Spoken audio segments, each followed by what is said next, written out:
Jampa, d'accord. Walid, présent. Mohamed, présent. Florine, présent. Ilyes, présent. Shainez, oui. Amine, là, d'accord. Calice, Valem, Anis, présent. Christophe, Yanis, Présent. Hicham, Céline, Nasreddin, Wassim, Aïtam, Aïtam, d'accord. Mohamed, Noah, Marwan, Maëva. Pas d'autres personnes sur la liste. Sûr. Effectivement, il y en a deux plus. Quelles sont les deux personnes qui ne sont pas sur la liste que je note? Que vous devez noter présent et non pas absent. Parce que les personnes qui ne sont pas, dont je n'ai pas appelé les noms, on me pose la question, pour moi vous êtes tous absents. D'accord? Si vous n'êtes pas sur les listes, donc vous manifestez. Vous êtes automatiquement considéré comme absent. Voilà, donc vous êtes. Écris-moi votre nom. A-L-I. D'accord. Et puis. Comment? P-E-L. B-E-L. Ben Baba. Et comment? A-D-M-A-N. D'accord. A-D-M-A-N. Réveillé. A-D-M-A-N. D'accord. Voilà. Donc, au programme aujourd'hui, on va poursuivre donc le incoterm. Donc, on termine la première partie du cours. On va étudier les incoterms et après, on va commencer à faire les applications de calcul sur les incoterms. Voilà. Donc, sachant que s'il y a des questions, bien entendu, on va faire comme lors des séances précédentes. Vous intervenez. Bon, allez, déplacez-vous les mêmes. Vous posez une question, vous bavardez. Vous avez une question sur le cours. Vous n'avez pas à répondre aux questions, vous bavardez. Vous avez devant. Vous avez prévenu,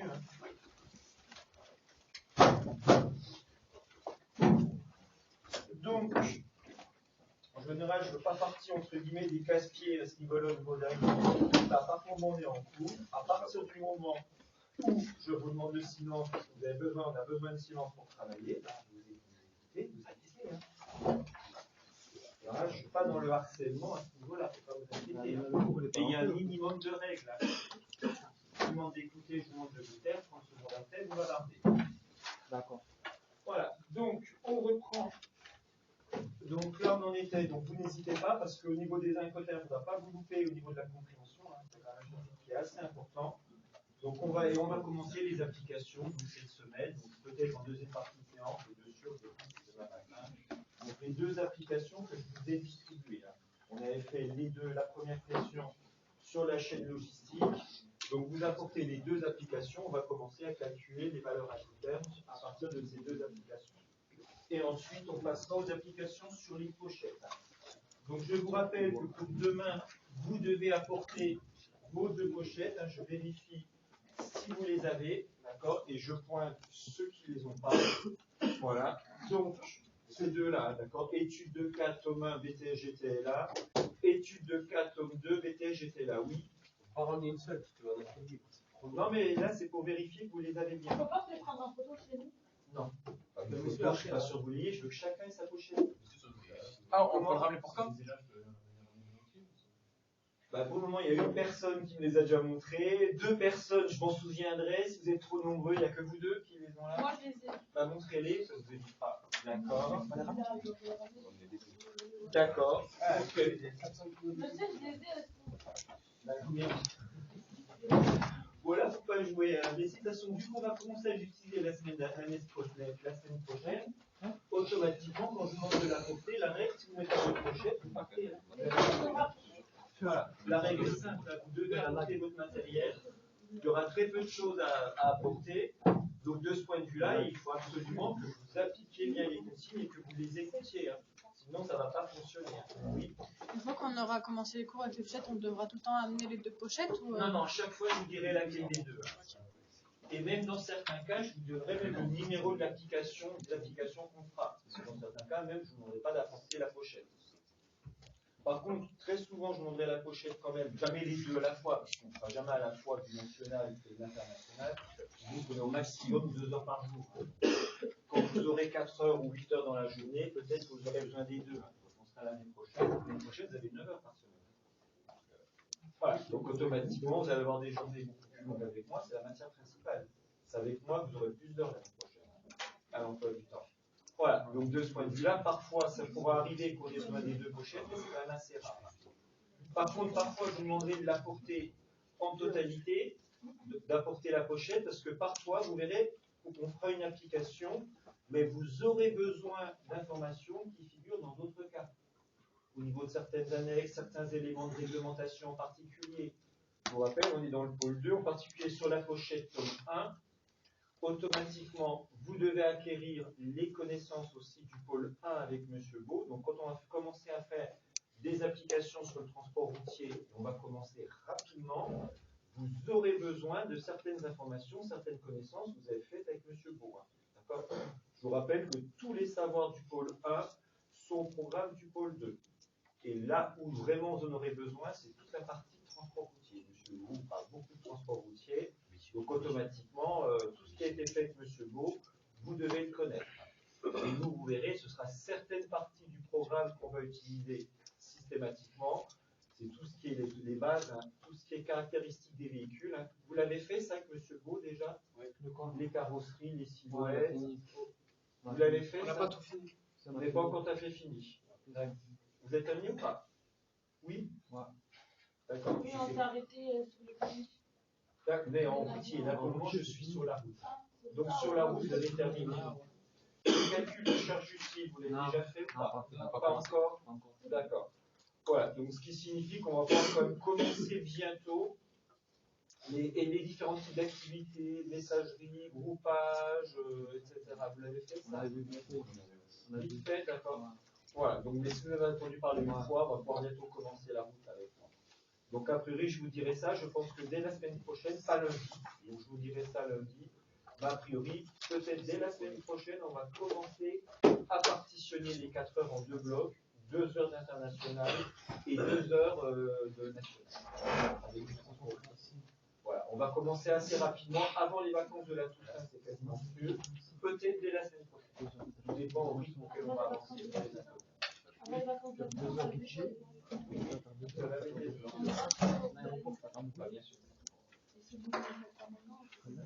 vous aurez déjà les incoterms. Les incoterms, vous aurez quoi faire? On va s'embrouiller un peu, non? Comment? En mélangeant l'international et le national, on va s'embrouiller. On fait 2 heures, 2 heures. Vous avez vu une étude de cas BTS? Ça ressemble? Il y a tout. Dans une même étude de cas, pour avoir 5 modes de transport. Il faut bien voir, c'est pas cloisonné. Hein. Vous allez avoir tous les aspects. Une étude de cas de BTS, vous avez au minimum 2 modes de transport. Pour apprendre. Et c'est rare qu'il n'y en ait que 2. Oui, pour apprendre, ça va être compliqué, non? Vous devez y passer le temps nécessaire. Vous avez 4 heures de cours par semaine. 4 heures, vous allez vous en sortir. C'est pas là où vous aurez plus de travail. Hein. Et d'ailleurs, c'est un test. Hein. Si vous n'en sortez pas avec 4 heures par semaine, quand on fera 9 heures l'année prochaine, vous en sortirez encore moins. Hein. Donc ça, c'est vraiment un élément, un test.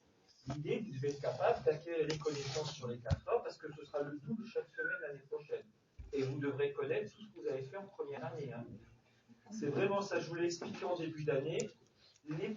Tous les premiers chapitres qu'on va faire, et quasiment tout ce qu'on va faire en première année, vous le réutiliserez systématiquement. Par exemple, vos camarades, ils ont une évaluation de 2e année la semaine prochaine, au programme, ils ont tout ce qui a été fait l'année dernière, plus de ce qu'on a fait en début d'année. Et eux aussi, ils vont avoir un BTS blanc, eux, ils auront un BTS blanc de 4 heures. Vous, a priori, je vais le réduire. Voilà, on va faire 4 heures de BTS blanc, parce que la durée d'école, c'est 4 heures. A priori, en début d'année, on va faire un étude de 4 heures. Je pense qu'on va le réduire à 2 heures, je verrai ça. D'accord. Au niveau de l'organisation, n'a pas encore été consulté au niveau niveau de l'organisation du BTS blanc, sachant que moi déjà l'année dernière, j'avais fait savoir que bon, il n'y aura pas 4 heures pour le premier. C'est des années. Voilà, donc généralement, voilà, ce sera autour de donc normalement, on aura quoi, rien qu'avec les incoterms, de faire un BTS blanc de 2 heures. Parce que ça prend du temps à faire. Si c'est pas assez long, je vous fais une application maritime aérienne, ça vous prendra 2 heures. Deux situations avec les incoterms à faire. Mais c'est sûr que les incoterms, vous les aurez. Sûr et certain. Voilà. C'est la seule certitude que vous avez, vu qu'on a commencé par ça. La chaîne logistique, les incoterms, c'est sûr que vous allez en avoir. Et ça fait partie des fondamentaux, donc ce sont les éléments sur lesquels on a besoin de vous évaluer rapidement. Voilà, de bien savoir quels sont ceux qui sont au point, quels sont ceux qui ne sont pas au point. Voilà, donc on poursuit. Donc pour ceux qui n'ont pas apporté leur pochette, vous les apportez, que je vérifie bien que ce soit les bonnes pochettes, que vous n'êtes pas loupé, etc. D'accord? Tous individuellement, parce qu'on va les utiliser. Sachant qu'automatiquement, comme je l'ai dit tout à l'heure, attention, d'une séance sur l'autre, je donnerai les consignes. Voilà, vous apportez telle pochette, etc. Donc je viendrai avec après. Tant que je ne vous dis pas apporter la pochette, vous l'apportez pas. Là, je vous dis vous l'apportez demain, et après je vous le dirai. Oui? Ah, c'est bon. C'est bon, j'ai répondu. Demain, on prend laquelle, vous avez dit? Pour demain, vous apportez les deux. Parce que vous aviez comme date butoir jusqu'à demain pour les acquérir. Donc automatiquement, on vérifie si vous avez votre matériel. Et ça, c'est une condition nécessaire pour être scolarisé. Voilà. Être étudiant, il y a des conditions, et ça fait partie des conditions, c'est avoir le matériel demandé pour pouvoir étudier. Tout simplement. Monsieur, moi, si je voulais montrer aujourd'hui, je peux ne pas les prendre demain? Non, vous les apportez quand même. J'en ai vu 4, c'est bon. Non, parce qu'après, vous allez vous laisser passer les uns par rapport aux autres. Mais non, demain, pas tomber de la dernière prise, vous les apportez. Vous êtes intelligent, monsieur. J'allais le faire. Voilà, donc, on reprend les incoterms, parce qu'on a d'autres choses à faire. Il y en a qui sont venus pour travailler, donc je les faire tous. On ne va pas leur faire perdre leur temps. Bon, on a été resté à ce niveau-là la dernière fois, où on l'avait fait. Voilà, bon, le grand 2, on était resté au grand 2. Bon, quelques secondes, je vais vraiment passer très vite, parce que la Chambre de commerce internationale, vous risquez d'en entendre parler pendant les 2 années. Donc, parce que c'est un organisme qui a quand même bien son importance. Bon, les diapos, vous avez les photocopiés, comme toutes les autres. Bon, à la base, la Chambre de commerce internationale, c'est une organisation non gouvernementale qui a été créée en 1919, donc elle date pas d'hier. Ce qui la caractérise, c'est que ses membres, c'est une ONG au même type que la Croix-Rouge, Médecins du Monde, Médecins sans frontières, etc. C'est vraiment le même type de statut. C'est une organisation non gouvernementale. Ses membres, ce sont des entreprises. Donc ça, par contre, nous, ça nous intéresse. Des entreprises et des organisations professionnelles, c'est-à-dire entre guillemets les syndicats d'entreprise, défendant les intérêts des entreprises. Donc ça, c'est bien ça. C'est bon à savoir, c'est qu'on est vraiment dans le monde de l'entreprise. C'est une organisation qui a été créée par des entreprises, pour des entreprises. On est vraiment dans ce monde-là. Donc de l'univers de l'entreprise. L'objectif, en 2 mots, c'est de promouvoir le libre-échange. Donc, comme toute organisation non gouvernementale, elle a un but. Le but de la CCI, c'est d'inciter les entreprises à s'internationaliser, à aller à l'international, et ils sont vraiment dans l'optique de la mondialisation, promouvoir auprès des entreprises, c'est-à-dire auprès de leurs membres, la mondialisation de l'économie. Je vous ai mis des guillemets, ça ce sont leurs objectifs statutaires, c'est dans leur statut. Voilà, c'est vraiment cité noir sur blanc lors de la création de l'ONG, voilà son statut. Promouvoir auprès des entreprises la mondialisation de l'économie, moteur de la croissance, de l'emploi et de la prospérité. Voilà, donc le but, c'est d'inciter les entreprises à vendre et à acheter à l'international. On est dans la même logique que l'OMC, qui est un programme probablement en CEJM, sauf que la différence avec l'OMC, l'Organisation mondiale du commerce, c'est que l'OMC, ses membres, c'est des États, et ils agissent auprès des États. Donc c'est un peu l'équivalent, le pendant côté entreprise. D'accord ? L'OMC côté pays, il y a la CCI, Chambre de commerce internationale, côté entreprise. Donc c'est une organisation qui n'est pas du tout française, c'est international. Donc faites attention, le sigle CCI, il est trompeur, parce qu'en France, ça peut vouloir dire autre chose. On l'utilise aussi pour désigner les chambres de commerce et d'industrie. Donc le sigle CCI, en France, il a 2 sens. Chambre de commerce internationale, qui nous concerne ici, chambres de commerce et d'industrie qui correspondent vraiment à des organisations qui sont spécifiquement nationales. D'accord ? Et ça n'a strictement rien à voir. Donc, le seul point un peu confusant, c'est que c'est une ONG donc, internationale et son siège est situé en France. La Chambre de commerce internationale a son siège à Paris. Ils sont à Paris. Donc vraiment, c'est une organisation qui est mondiale, mais qui a son siège en France. Et il n'y en a pas beaucoup, dans ce cas-là, d'organisations internationales qui ont leur siège en France. Donc comment ils font pour promouvoir l'internationalisation et la mondialisation? Donc il y a différents moyens d'action. Donc là, je vais directement à l'essentiel. Donc ils ont mis en place des outils d'aide aux entreprises, c'est-à-dire des outils qui vont leur faciliter la vie lorsqu'elles vont vendre ou acheter des marchandises à l'international. Et parmi ces outils, on a les Incoterms. Donc les Incoterms, c'est un outil qui a été créé, ce sont des outils qui ont été créés par la CCI. Et le but, c'est de créer quelque chose de simple. En une ligne, on va résumer 24 pages de contrat ou 30 pages de contrat pour le partage des formalités, des risques et des frais en termes de transport et de douane. On va éviter tous les risques de litige, de problèmes d'interprétation, c'est-à-dire ce qu'on a dit avant. Donc ça, c'est un exemple type. Ils ont créé les Incoterms. Et l'idée, c'est que si on crée un outil simple et pratique pour les entreprises, ça ne va pas leur créer un frein pour aller vendre ou acheter à l'international. Voilà. Donc, ils ont bien sûr d'autres moyens d'action qui ne concernent pas le concours. Ils font du lobbying auprès des différentes instances qui prennent les décisions, auprès des gouvernements, auprès de la Commission européenne, auprès de l'administration fédérale américaine, etc. Ils font des congrès, des séminaires de formation, ils publient des ouvrages, c'est pas mal d'ouvrages publiés par la CCI, destinés aux entreprises et qui leur expliquent comment vendre à l'international, comment acheter, comment faire ci, etc. Tout en lien avec leurs objectifs de promouvoir les échanges internationaux. Oui. C'est quoi des lobbying? Lobbying, c'est faire pression, c'est d'essayer d'influencer les prises de décision. Donc faire du lobbying, par exemple, eux, ils défendent une position, donc le but, c'est d'inciter, par exemple, ils font du lobbying auprès de, par exemple, auprès de la Commission de Bruxelles, auprès des gouvernements allemands, français, etc. Donc eux, s'ils veulent promouvoir une mesure d'ouverture des échanges internationaux, d'ouverture des frontières, ben, qu'est-ce qu'ils vont faire? Ben, ils vont avoir, c'est le principe du lobbying, des personnes qui vont être là et qui vont rencontrer les gens, qui vont essayer de les convaincre d'aller dans ce sens-là. Généralement, ils construisent des dossiers tout faits sur mesure, voilà, qui vont expliquer les bienfaits de telle ou telle disposition. Et le but, c'est d'inciter les gens à prendre des décisions, et les décideurs de prendre des décisions qui vont dans leur sens. Donc le lobbying, c'est quelque chose d'extrêmement courant dans les pays anglo-saxons. Nous, culturellement, dans les pays latins, c'est un peu moins courant, mais bon, vu qu'on est dans un monde mondialisé, ben, on va faire avec aussi. Et il faut bien voir, c'est vraiment monnaie courante. Bon, on le voit aussi auprès des parlementaires, qu'il y a une loi qui doit être votée pour inciter à faire voter les gens dans le bon sens, dans le sens que l'on souhaite qu'ils votent. On leur fait un dossier tout prêt, clé en main, où on leur explique dans les détails les bienfaits de telle ou telle mesure. Bon, on ne va pas jusqu'à dire comment voter, mais donc, le but, c'est ça. Et de l'autre côté, vous avez d'autres lobbies qui défendent les positions inverses, qui font la même chose. Donc le but, c'est d'essayer d'influencer les personnes pour qu'elles aillent dans notre sens. Aux États-Unis, au Royaume-Uni, c'est extrêmement répandu, en Allemagne aussi. Il y en a de plus en plus. De plus en plus. Ben, on le voit beaucoup au niveau du lobbying, d'ailleurs on en avait parlé dans les médias. À un moment donné, tous les dossiers par rapport au niveau des parlementaires français pour les inciter à voter telle ou telle disposition, les organisations professionnelles, elles le font en France. Les organisations professionnelles montent des dossiers clés en main qui officiellement ont pour but d'informer les députés et de les inciter à voter dans le bon sens en connaissance de cause.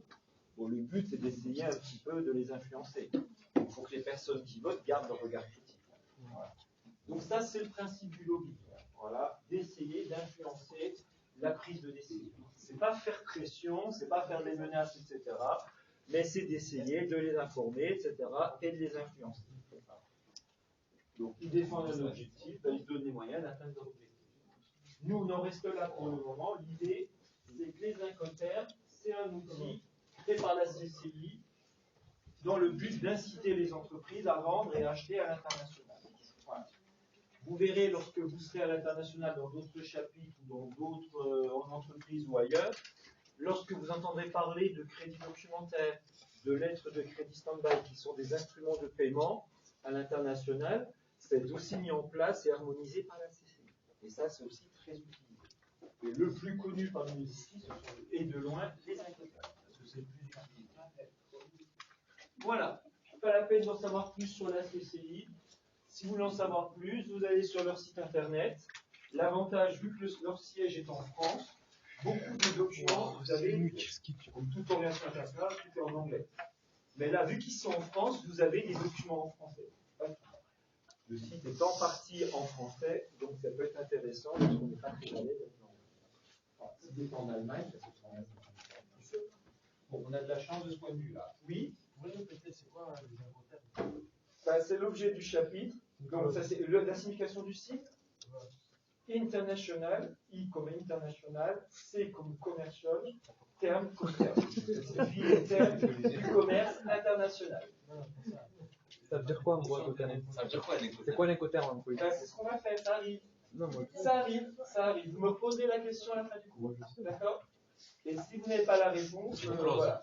Si je ne vous ai pas donné la réponse pendant le cours, vous reposez la question. Donc, présentation des incoterms. On très vite fait un petit historique que je ne vous demande pas d'apprendre par cœur. D'accord? Ce n'est pas la peine d'apprendre par cœur. La seule chose, c'est de vous montrer, c'est que les incoterms, c'est très ancien. La première version des incoterms, elle date de 1936, donc ça ne date pas d'hier. Et parmi les incoterms qui existent aujourd'hui, certains datent de 1936. Vous verrez, lorsqu'on va les étudier, on va les étudier dans un dernier temps, on ne va pas les faire dans un premier temps, ceux-là, ils sont déconseillés en termes d'utilisation. Parce que bien entendu, quelque chose qui a été écrit en 1936 correspond au contexte de l'époque.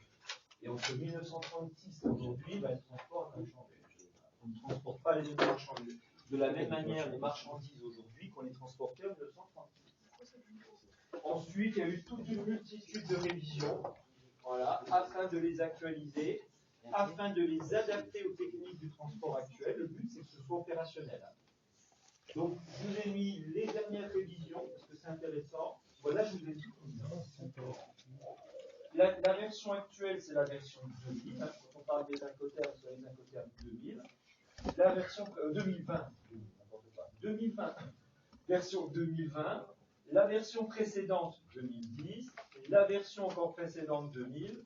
Donc là, on est dans une logique depuis 1980 où en gros, ils sont révisés tous les 10 ans. Voilà. Et ça, c'est vraiment volontaire. En gros, tous les 10 ans, on modifie les incoterms afin de les actualiser, de tenir compte des évolutions des techniques de transport et du monde tel qu'il est aujourd'hui. Voilà. C'est le qu'il est au moment où tous les 10 ans. Il y a des exceptions. Par exemple, là, entre 1976 et 80, au bout de 4 ans, ils ont modifié parce que les incoterms 76 étaient devenus trop périmés. Et ça peut être la même chose. Donc, normalement, je vous montre ça, c'est pour vous dire que normalement, les incoterms actuels seront en vigueur jusqu'en 2030. Donc, on est tranquille pendant un certain temps, sauf révolution dans le transport. S'il y a une technologie, une innovation qui fait qu'on ne transporte plus les marchandises de la même manière qu'aujourd'hui, automatiquement, les incoterms vont devoir s'adapter. Et à l'époque, entre 1976 et 80, ça avait été l'apparition des transports multimodaux, qui n'étaient pas du tout pris en compte dans la version 76. Et donc, automatiquement, les incoterms étaient extrêmement inutilisables. Oui. J'ai reconnu les écoterms, on n'utilise que ceux à partir de 2020. Non, justement, ça sera une des difficultés, et c'est aussi une des raisons pour lesquelles je vous donne les versions, c'est que lorsqu'une nouvelle version apparaît, l'ancienne version ne disparaît pas. Donc, au jour d'aujourd'hui, en 2020, en 2022, une entreprise peut utiliser la version 2020, elle peut utiliser aussi la version 2010, parce qu'elle existe encore. Elle a été publiée, le tout, ça apparaîtra dans les contrats. On verra comment ça apparaît dans un contrat de vente en incoterm. On cite l'année. On va citer l'incoterm. Dans l'étude de cas, c'était cité. Quand je voulais montrer le sujet. De toute façon, vous, au programme, vous n'avez que les incoterms 2020. Donc, vous, le problème est vite réglé en BTS. Vous n'avez que les incoterms 2020. Par contre, attention, en entreprise, à partir du moment où vous avez une entreprise qui a affaire à de l'international, vous aurez affaire aux incoterms autres que 2020. Même maintenant. Et c'est qui décide les écoterms? Il y en a certains. C'est qui décide les écoterms? C'est la Chambre de commerce internationale. C'est pour ça que je vous en parle. Donc c'est cette organisation non gouvernementale qui a créé un outil à disposition des entreprises que les entreprises ne sont pas obligées d'utiliser. Hein. J'ai insisté la dernière fois sur le caractère facultatif, parce que c'est pas créé, c'est pas une loi, c'est pas une réglementation un Incoterm. C'est une ONG qui a créé quelque chose. C'est une boîte à outils mise à disposition des entreprises. Et à elles de piocher dedans si elles le veulent, à ne pas piocher dedans si elles ne le veulent pas. C'est facultatif. Et quand on utilise un Incoterm, on doit payer pour l'utiliser? Non. C'est gratuit. Non, non, c'est gratuit. Il n'y a pas de souci. Des entreprises sont d'accord pour utiliser là. Bah, comme je vous l'ai dit, c'est ce que je vous ai dit ici. Regardez ce que je vous ai mis. Je vais passer vite là-dessus. Voilà, donc vous l'avez marqué. Voilà. Voilà. L'idée est l'utilisation, j'ai dit qu'elle était conseillée. Par contre, je vous avais dit oralement qu'au jour d'aujourd'hui, dans quasiment 99% des contrats de vente à l'international, on fait référence à un Incoterm. Voilà. Et donc, c'est rare dans les faits d'avoir un outil facultatif que tout le monde utilise. Voilà. Pourquoi? Parce que les entreprises se rendent compte que ça leur apporte un réel service. Elles les utilisent parce qu'elles y ont intérêt. Ça va limiter, ça va être beaucoup plus simple.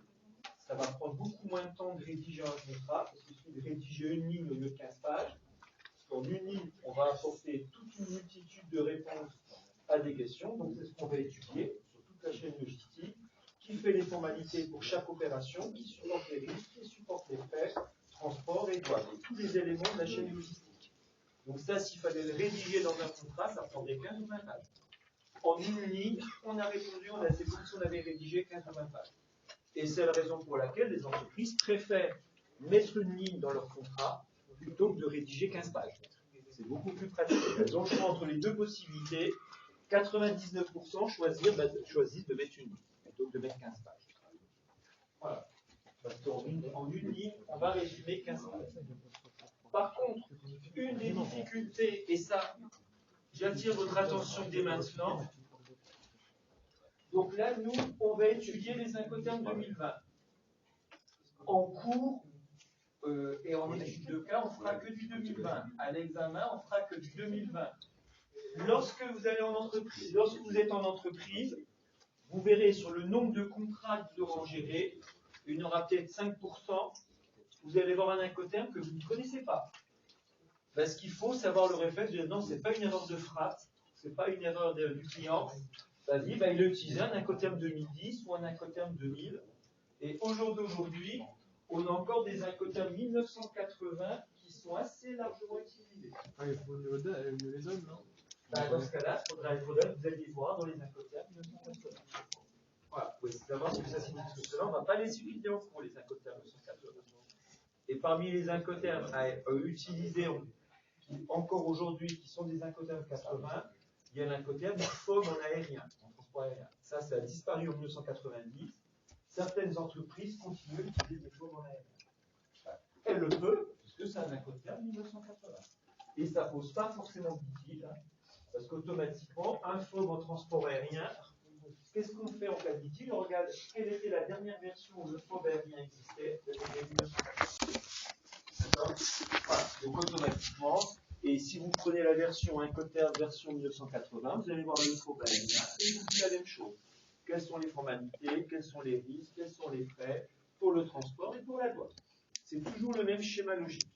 Donc ça vous permet d'y aller, hein, d'accord, de l'utiliser. Voilà. Donc ça, il faut aller, lorsque vous êtes confronté à cela, bon, généralement c'est toujours les mêmes clients. Généralement, ce sont les entreprises qui ont du mal à se mettre à jour, qui ont du mal à s'adapter aux techniques actuelles. Une entreprise, une personne qui a utilisé un FOB aérien depuis 30 ans, et ça marche très bien, elle n'a jamais eu de problème, elle n'a pas envie de changer. Parce que souvent les autres, elle ne les connaît pas, les autres Incoterms. Vous verrez, il ne faudra pas être surpris, vous devrez les connaître, les 11. Dans les entreprises dans lesquelles vous êtes, généralement, ils connaissent uniquement ce qu'ils utilisent au quotidien. Les autres, ils ne connaissent pas. Vous les connaissez? Ah bah moi depuis le temps, Depuis le temps, bon, peut-être qu'un jour j'aurai des expériences, voilà, enfin, avec l'âge, mais pour le moment c'est bon. Hein, ça marche encore. Hein. Voilà, alors pour le moment c'est bon. Hein. Mais vous allez les connaître aussi. Ah oui. Parce qu'automatiquement, vous allez les utiliser pendant 2 ans et après les 2 ans. C'est vraiment la base. Et dites-vous bien, en termes d'employabilité, faites attention, c'est souvent quelque chose, un retour que j'ai eu. Lorsque vous passez un entretien d'embauche, souvent les entreprises vous posent très peu de questions sur vos connaissances. Très peu.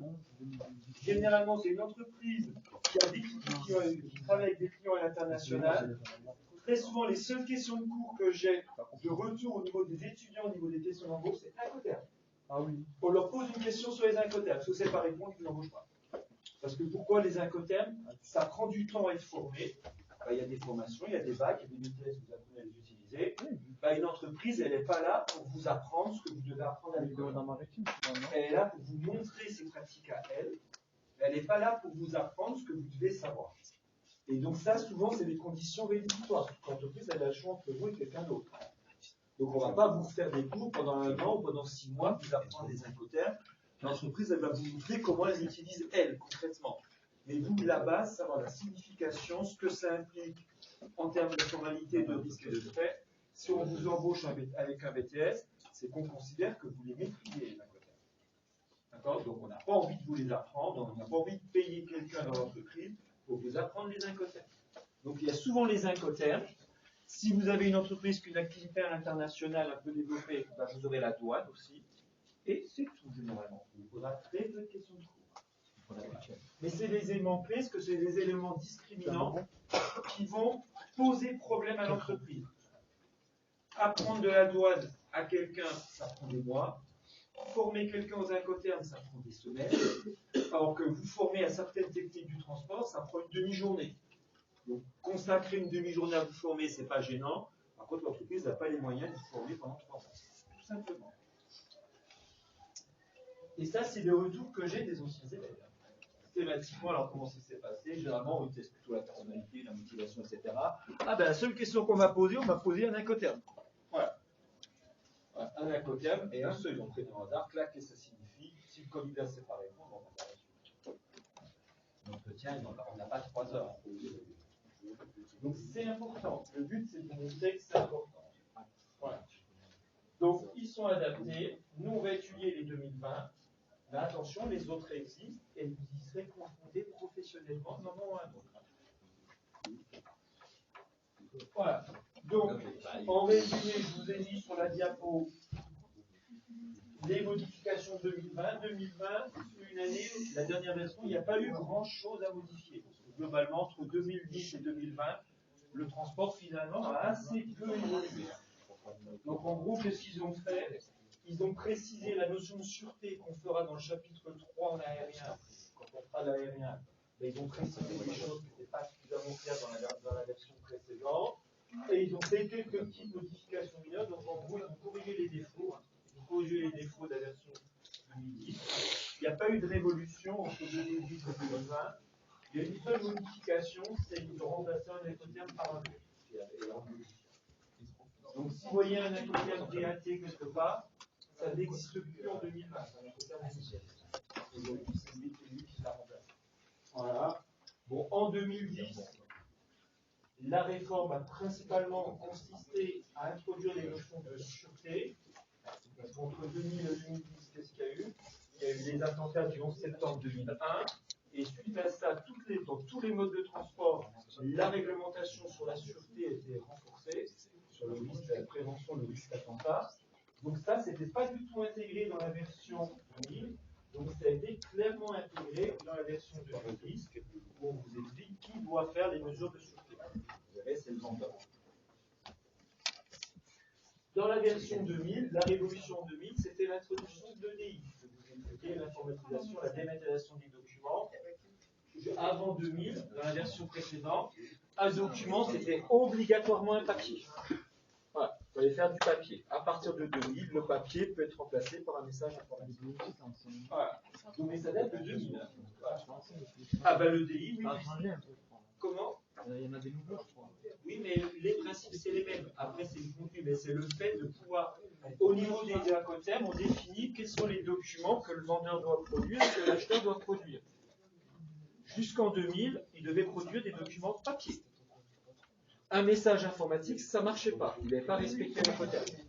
À partir de 2000, on a accepté, on a pris en compte l'EDI et la possibilité de transmettre le document de manière dématérialisée. Voilà. Donc ça date pas, c'est pas quelque chose de récent, hein, ça date de la version 2000, donc c'est apparu dans les années 1990. Entre 1990 et 2000, c'est fait intégrer la version 2000. Ils intègrent les nouveautés de la décennie. Voilà. Donc voilà en résumé. Maintenant, on va dans les détails. Un incoterm, c'est constitué de deux éléments et j'insiste sur le côté indissociable. Vous aurez un sigle en 3 lettres qui vont correspondre aux initiales en anglais, plus un lieu géographique. Et ça, et les deux auront une signification. Le sigle tout seul, il veut dire quelque chose, mais il ne vous apportera qu'une partie des informations. Le lieu géographique aura une signification, voilà, on apportera, il précisera l'incoterm.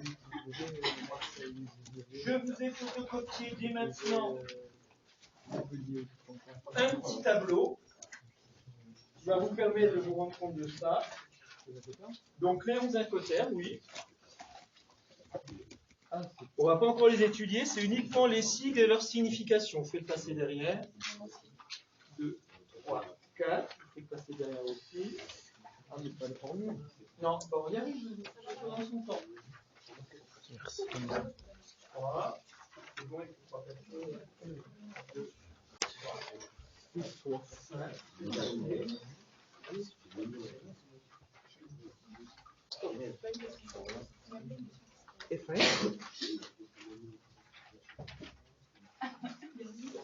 Voilà.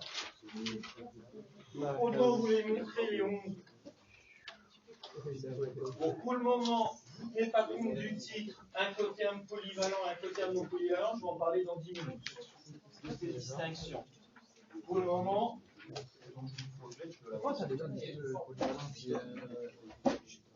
reposez la question dans 5 minutes. C'est la suite du cours. Voilà, c'est la suite du cours. Et ce sera un élément important pour vous pour choisir les incoterms. Comment tout ça, non? Attendez, soyez patients.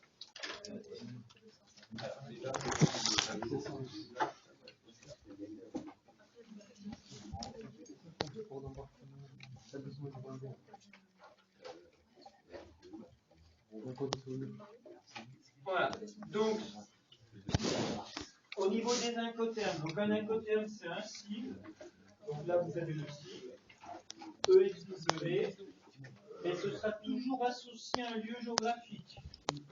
EXW, par exemple, on dira EXW Carayon.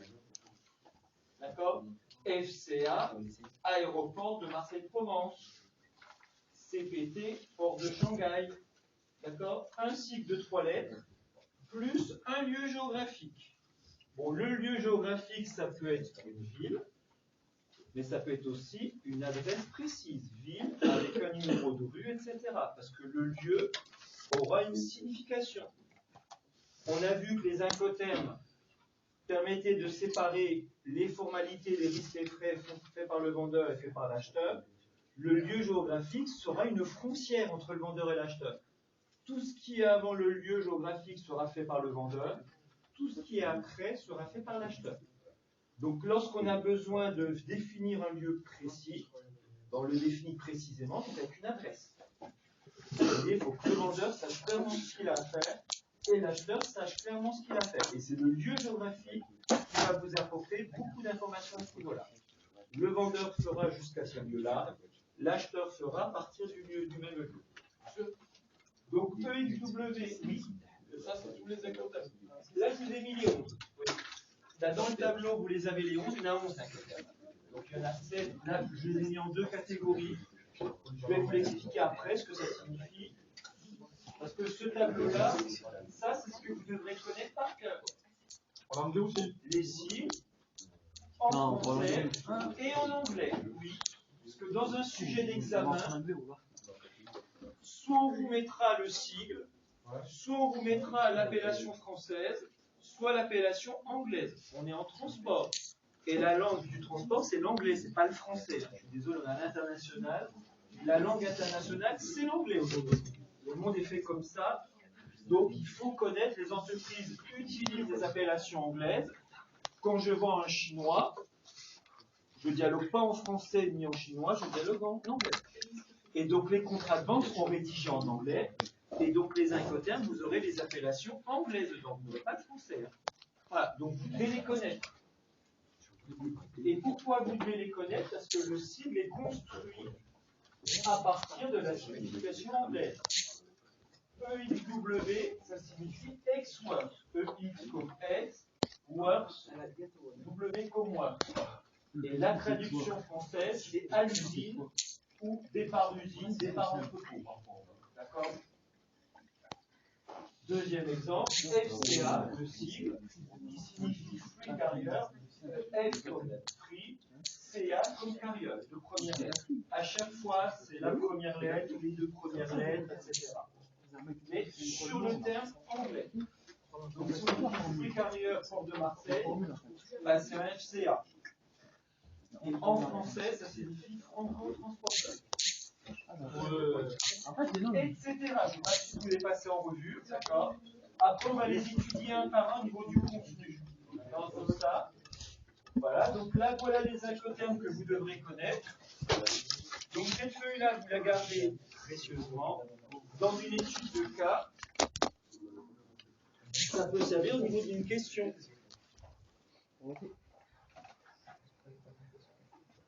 Dans une des questions d'étude de cas, on leur demandait de calculer la valeur rendue destination dédouanée. Il n'est pas marqué DDP. Si vous ne savez pas que rendu destination dédouanée, c'est un DDP, bah, vous ne comprendrez pas la question, vous ne saurez pas ce qu'il faut faire. Donc, dans le sujet que vous avez cette année en 2022. Dans le dossier international, c'était une des questions. Calculer la valeur rendue destination dédouanée. Certaines années, ils auraient mis calculer la valeur DDP, c'était Sergi Pontoise.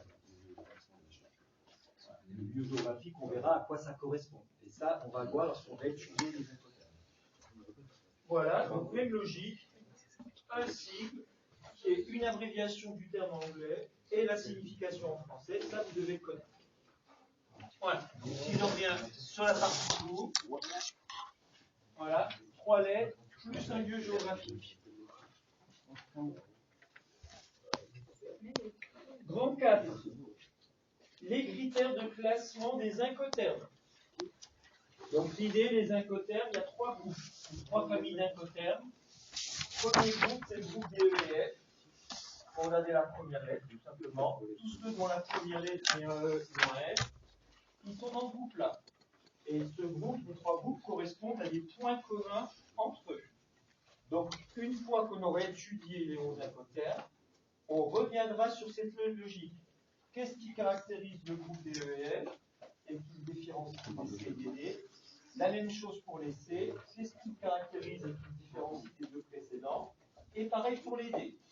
Parce que vous, lorsque vous allez devoir connaître les incoterms, ça va vous aider dans la compréhension.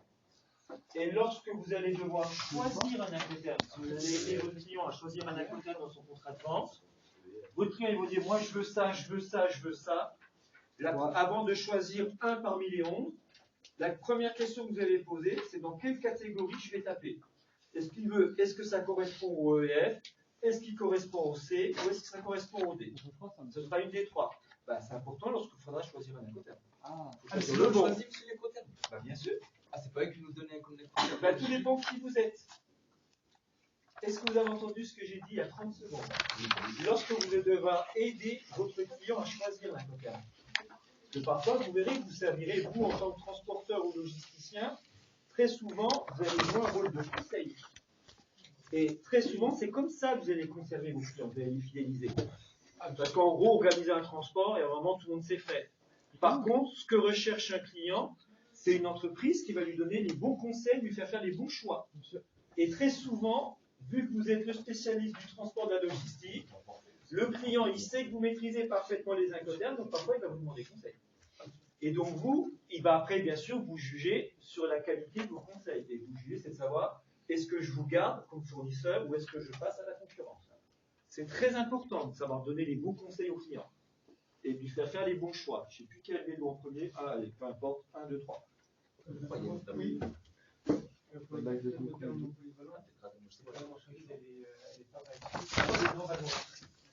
Je vais vous donner l'explication. C'est beaucoup plus simple que ça, une polyvalent. Elle peut être palettisée.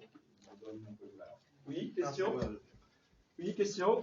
Comment on peut choisir, quand on nous demande de choisir un écotherme? Vous avez dit on doit choisir soit le groupe DE, Oui. soit le groupe DC, quoi, soit le groupe DD. Moi, comment on sait choisir lequel choisir? Une fois que vous connaîtrez la signification des 11 incothermes et vous connaîtrez les caractéristiques communes, vous saurez dans quelle catégorie vous allez taper. D'accord? Mais c'est une fois que vous les connaîtrez. Hein. Voilà. Donc, première lettre de l'incotherme du site. Tous ceux qui commencent par un E ou par un F qui sont dans la même catégorie sont tous exactement entre eux. Ils ont des caractéristiques communes. On va les étudier.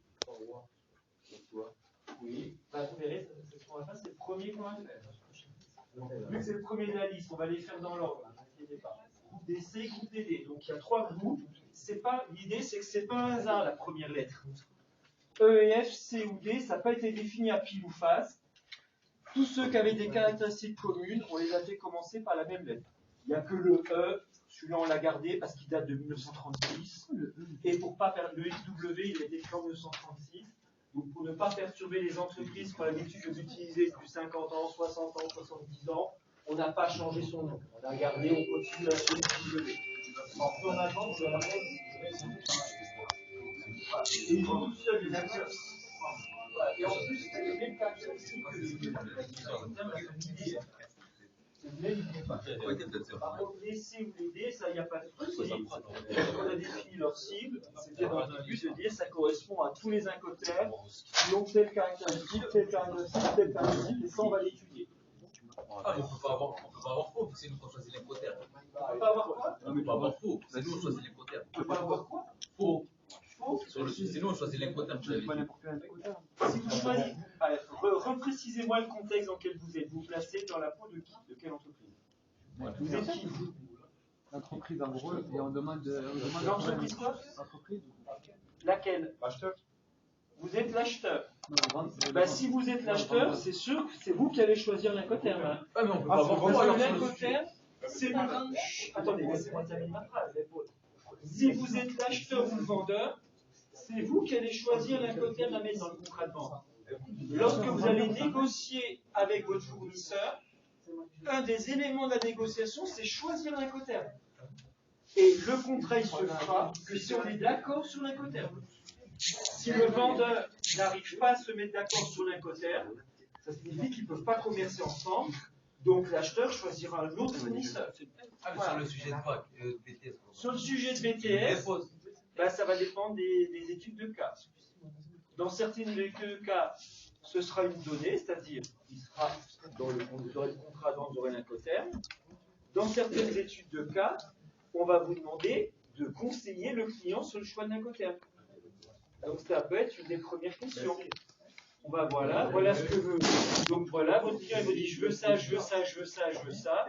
Première question, quel est l'incotherme le mieux adapté aux exigences de votre client? Voilà, ça peut être la première question. Après, ils iront à la négociation et finalement, avec le vendeur, ils vont se mettre d'accord sur un autre. D'accord? Voilà. Et après, à partir de la question 2, 3 ou 4, vous avez un incotherme qui vous est imposé. Voilà. Mais savoir choisir l'incotherme, ça fait partie des compétences et des connaissances que vous devez avoir à l'examen. Ça tombe à l'examen. Donc vous serez dans les deux situations. Première situation, l'incotherme est donné. Deuxième situation, c'est vous qui allez le choisir. Voilà. Les deux possibilités existent. C'est bon? On continue. On y arrive aux incothermes polyvalents, non polyvalents. Donc vous avez deux catégories d'incothermes. D'ailleurs, j'ai fait deux tableaux dans le document que je distribué tout à l'heure. Première catégorie d'incothermes, c'est les incothermes dits polyvalents. Donc il y en a 7, regardez, il y en a 7. Et qu'est-ce qui va les caractériser? C'est le mode de transport principal. Un incotherme polyvalent, c'est un incotherme qu'on peut utiliser quel que soit le mode de transport principal. Que ce soit du maritime, de l'aérien, du routier, du ferroviaire ou du fluvial. D'accord? Polyvalent, je peux l'utiliser quel que soit le mode de transport principal. Donc sur la chaîne logistique, on se contrefiche du prix du post-acheminement. Polyvalent, non polyvalent, on regarde le mode de transport principal. ça, il faut bien savoir ce que c'est. Hein. Le passer du transport principal, peut-être mal. Voilà, mode de transport principal. Un incotherme polyvalent, il est utilisable quel que soit le mode de transport principal. Ben, les 4 qui vont rester, c'est les non polyvalents. Donc, ils sont utilisables uniquement lorsque le mode de transport principal est du maritime ou du fluvial. D'accord? Donc, on n'a pas le droit de les utiliser en transport aérien, on n'a pas le droit de les utiliser en transport ferroviaire, et j'en oublie un, non, et routier. Voilà. Quand je dis mode de transport principal. Voilà. Donc, en gros, déjà, lorsque vous devrez choisir un incoterm, déjà ça va vous aider. Si vous êtes en train d'organiser une opération en aérien, ben déjà d'emblée, vous avez mis 4 parmi les possibilités de choix. Il y en a 4 qui sont non utilisables. D'accord? Voilà. Ce n'est qu'en maritime ou en fluvial où vous aurez le choix parmi les 11. Dès que vous avez un autre mode de transport, vous aurez le choix parmi 7. Donc déjà, ça en fait 4 de moins. Hein. Donc déjà, ça va vous aider. Hein. Donc ne choisissez pas un incoterm non polyvalent en transport aérien. Par définition, il est complètement négatif. Et d'ailleurs, les incoterms non polyvalents, ce sont des incoterms qui même sont déconseillés, y compris dans ces modes-là. Pourquoi? Parce qu'ils sont, je vais juste répondre dans 15 secondes à votre question, parce qu'ils sont inadaptés aux techniques actuelles du transport maritime et du transport fluvial. Pourquoi elles existent? Alors, la question naturelle, c'est parce que c'est des incoterms qui sont très anciens, que les entreprises ont l'habitude d'utiliser, elles ont du mal à s'en séparer, donc on les maintient dans les incoterms. Normalement, ils auraient dû disparaître dans la version 2020. Dans la version 2010, la CCI a indiqué clairement ces 4 incoterms-là n'existeront plus dans la prochaine version. Donc maintenant, il faut passer aux autres. D'accord? Le problème, c'est qu'on a toujours des entreprises qui les utilisent. Rappelez-vous que la CCI, ça a été créé par les entreprises. Hein. Donc les entreprises qui sont membres de la CCI qui créent les incoterms, si les utilisent dans celui-là, on ne le fait pas disparaître quand on veut continuer à l'utiliser. Voilà. Et c'est pour ça qu'il persiste. Dans la version 2020, il est marqué noir sur blanc qu'ils vont disparaître dans la version 2030. Bon, on verra en 2030. C'est pas encore gagné. Tout ce qui s'est passé entre 2010 et 2020, c'est pas sûr qu'en 2030 ils disparaissent. Mais l'idée, c'est qu'ils sont déconseillés. Au jour d'aujourd'hui, le transport maritime et le transport fluvial, c'est principalement du transport conteneurisé, surtout le maritime. C'est principalement du transport conteneurisé, la technique majoritaire, le transport de marchandises dans les conteneurs. Et lorsqu'on va étudier ces incoterms-là, vous verrez qu'ils sont totalement inadaptés au transport par conteneur. Parce que ça va créer des litiges. Ils vont créer des litiges. Parce que le problème, c'est qu'au niveau des points de transfert, formalités, risques et frais, ils vont se produire pendant que la marchandise est dans le conteneur. Et le problème, lorsqu'elle est dans le conteneur, on ne voit rien. Et le prix, ça ne va pas être juste une séparation entre les prix facturés par les prestataires. Donc ça nécessite de faire des arrangements, etc. Et en cas de litige, vous verrez dans le bloc 3, généralement, lorsqu'il y a un litige pendant un transport maritime et qu'on a choisi un incoterm 1 parmi les 4, très souvent, vous n'arriverez pas à déterminer la responsabilité. Parce qu'on ne saura pas ce qui s'est passé dans les faits. Voilà. Mais ça, une fois que vous allez un peu plus dans les détails sur les 4 incoterms avec moi, et que vous allez étudier le transport maritime avec moi, les litiges et mon ami Béquian, vous verrez, vous allez vite comprendre pourquoi ils ne sont pas bons, ces incoterms. D'ailleurs, à l'examen en BTS, ils tombent très rarement. Parce que l'idée, nous, en tant que formation, on doit vous former à ne plus les utiliser. D'accord? Donc, ils sont quand même au programme parce que vous allez travailler avec des clients qui continuent à l'utiliser. Donc, globalement, sur une semaine de travail, si vous traitez 15 contrats, il y en a toujours un ou deux où il y aura un des 4. Il y aura un incoterm non polyvalent. Donc, on va les connaître. Même si ce sera une minorité de votre travail, ça se produira tout le temps. Au quotidien, quasiment, je vous dis, un contrat ou 2 sur 15. En gros, ça va se produire, vous allez l'utiliser quasiment tous les jours. Ce sera ultra minoritaire dans votre activité, mais il existe toujours. Et vous avez des entreprises qui ont du mal à passer des calculs. Elles ont du mal à suivre les évolutions. Et donc, les incoterms s'adaptent. C'est des outils d'aide aux entreprises. Certaines entreprises, même si elles sont minoritaires, elles continuent à l'utiliser. Donc, on les maintient, entre guillemets, artificiellement sous perfusion dans la liste des lots. Voilà. On n'a pas le choix. D'accord? Voilà.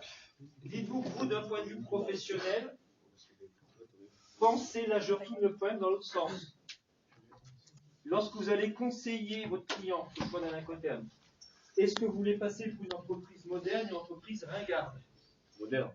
Ben, dans ce cas-là, il ne faut pas lui conseiller ceux-là, ils sont ringards, ceux-là. C'est ceux-là, les incoterms. Pourquoi on les apprend alors? Après, on les apprend alors. C'est ce que j'ai dit il y a quelques secondes. Parce que certaines entreprises continuent à les utiliser. Donc, les incoterms, on est obligé de les maintenir. C'est quoi utiliser cela? Tout simplement parce qu'ils ont l'habitude de les utiliser. Vous savez, c'est des vendeurs, des acheteurs. Ils ne sont pas forcément professionnels de la logistique. Hein. Donc, ce n'est pas non plus leur point fort. Hein. S'ils passent par des prestataires de transport logistique, c'est que ce n'est pas leur point fort. Donc, très souvent, ils ne les connaissent pas. Certaines entreprises, ils connaissent que 2 ou 3 incoterms. Mais ils apprennent. Ah, ben, ils apprennent. En même temps. Voilà, il faut bien voir. À partir du moment où vous atteignez les limites de connaissances et de compétences d'une personne, elle ne va pas utiliser quelque chose qu'elle ne maîtrise pas, qu'elle n'a jamais utilisé. C'est un peu la crainte de la nouveauté. Et donc, vous avez des personnes qui raisonnent comme ça. Et donc, les incoterms doivent s'adapter au monde tel qu'il est, non pas tel qu'il devrait être. D'accord? Et c'est vrai que normalement, ça devrait depuis au moins 15 ou 20 ans qu'ils ne devraient plus exister, ces incoterms. Mais ils continuent à exister parce que les entreprises ont du mal à changer leurs habitudes. Donc normalement, vous êtes la nouvelle génération, donc il ne faut pas les utiliser. Vous n'êtes pas influencé par vos 30 ans ou 40 ans d'expérience professionnelle où vous avez utilisé des FOB, des CIF, etc., qui sont complètement dépassés au jour d'aujourd'hui. Encore monsieur le FOB, c'est utilisé quand même. Justement, il est dépassé, il est ringard. Donc si vous voulez passer pour un ringard, vous utilisez un FOB, vous verrez. Voilà. Parce que il fait partie des cadres. Il est inadapté aux techniques actuelles du transport maritime. Il était très adapté dans le temps où on transportait les marchandises. Il n'y a pas les définitions dessus, là, monsieur. Comment? Il n'y a pas les définitions dessus. Maintenant, on va les étudier un peu. C'est maintenant qu'on va les étudier. Là, je suis en train de planter le décor, qui va vous permettre de comprendre et de les étudier un par un. Oui?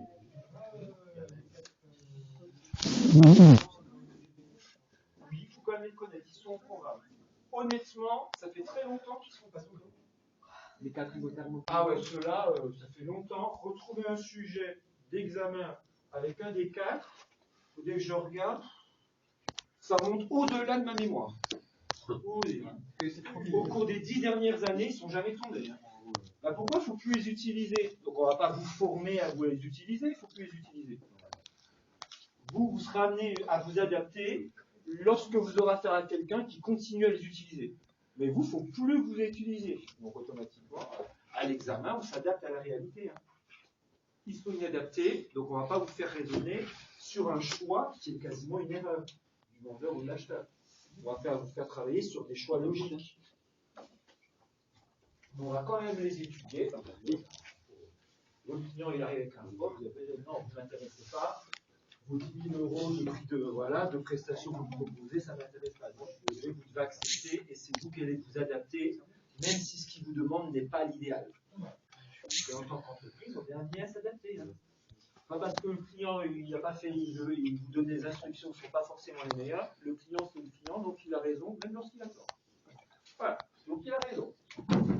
Sinon, voilà, vous n'êtes pas à la situation où vous allez refuser des clients parce qu'ils ont fait un mauvais choix au niveau d'un incoterm. Vous allez nous appeler, surtout vous y arriverez, vous verrez, c'est pas si compliqué que ça. En cas de litige, c'est lui qui aura des problèmes, c'est pas vous. C'est lui, c'est à lui, ça va compliquer la vie. Voilà. Donc, le programme du BTS, donc vous devez les connaître. Sachant que ceux-là, c'est ceux-là qui est plus grave. D'accord? Et vous, professionnellement, pensez, lorsqu'on va vous demander une proposition, pensez-y. Dernier élément. Bon, celui-là, il aura assez peu d'importance en pratique. Mais je vous l'ai quand même mis. Pourquoi? Parce que c'est quelque chose qui apparaît officiellement dans le texte des incoterms. Donc je préfère que vous le sachiez, vous allez parler une fois dans votre vie, si ça tombe à l'examen, on ne sait pas. Mais ça ne sert pas à grand chose. Dans ce 4.3. L'idée, c'est qu'au niveau de la Chambre de commerce internationale, eux, ils ont défini deux catégories d'incoterms. Les incoterms dits de vente au départ et les incoterms dits de vente à l'arrivée. Donc ça, c'est du vocabulaire officiel CCI. Et qu'est-ce que ça veut dire? Un incoterm de vente au départ, c'est un incoterm pour lequel il prévoit un lieu de livraison avant le transport principal. Voilà, si on avait la chaîne logistique, dans tous les incoterms, on définit à quel endroit le vendeur livre la marchandise à l'acheteur. Donc déjà, enlevez-vous de l'idée que la livraison a lieu lorsque la marchandise arrive chez l'acheteur. Il n'y en aura que deux d'un côté, il y a trois qui prévoient ça. Il n'y en aura que trois. Voilà. Tous les autres prévoient un lieu de livraison avant le transport principal. Donc on considère que le vendeur a livré la marchandise à l'acheteur, c'est-à-dire qu'il a honoré son contrat de vente à un endroit situé avant le transport principal. Et qu'est-ce qui va faire la différence? Donc ce sont tous les incoterms des E, F, C. La famille des E, F et C, la livraison a lieu avant le transport principal. Famille des D, la livraison a lieu après le transport principal. Et qu'est-ce qui va différencier les incoterms? E, F et C, ça va être justement le lieu de livraison. Avant le transport principal, on a vu la chaîne logistique, il y a plusieurs opérations. Donc ce qui va être différencié, c'est que ce ne sera pas le même endroit. Et c'est ce qu'on va étudier maintenant au niveau de l'étude approfondie des incoterms. Donc pour ceux qui étaient impatients, on y arrive, enfin, certains diront, aux incoterms eux-mêmes.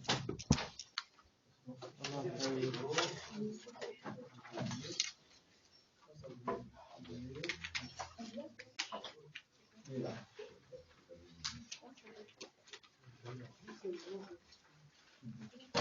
Donc pour étudier les incoterms, on va se baser sur notre chaîne logistique et on va les passer en revue un par un. Et je vais vous les expliquer. Vous allez prendre des notes et après, voilà, donc je vais commencer à vous les expliquer. Et très très vite, on ne va pas les faire les 11 les uns derrière les autres, sinon ça va être un peu monotone, 4, 5, vous allez en avoir marre. Donc on va en faire 3, 4, 5. On va faire les deux applications sur cela. Après, je vous explique les suivants. On fait les deux applications, on va y aller pas à pas. Les premiers, c'est les plus simples, donc ils vont, voilà. Ce ne sera pas les plus compliqués à calculer. Oui? Je n'ai pas compris, c'est quoi une vente au départ et une vente à l'arrivée? Vente au départ, c'est lorsque l'incoterm prévoit un lieu de livraison situé avant le transport principal. On dirait que le vendeur doit livrer la marchandise à tel endroit.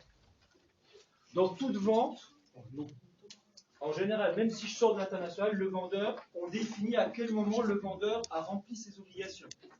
Et l'obligation d'un vendeur, c'est de livrer le produit à un endroit donné. Et on s'interroge sur l'endroit donné.